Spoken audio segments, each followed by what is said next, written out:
Oh guys, tingnan nyo guys ang pinto daan. Buksan na namin yung Buksan parcel. mo na namin yung parcel ha. Unboxing na, unboxing. Open yan siya dyan. Open na yun siya dito. Ngayon, Open, tuloy natin open kung tama ba yung parcel.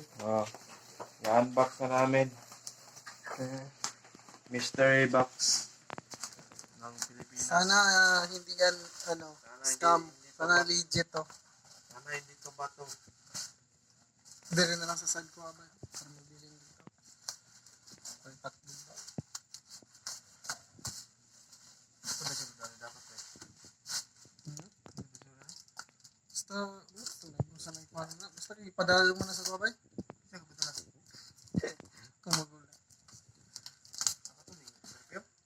Ito guys, perfume daw to guys. Tingnan natin kung tama ba yung item. Ito ba? Hindi mo magulong kapadala niyo. Maula din. Hindi ko ano. Magaling siya api. Ito na LBC? GNT. Para natin tingnan kung tama ba yung kompleto ba yung item natin. 30 pesos. Wow! Wow! Tama guys, tama. Tawad po na natin. RDL! RDL no? RDL.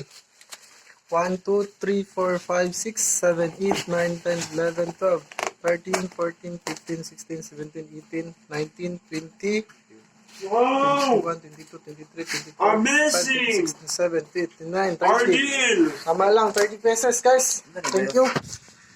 Lipstick.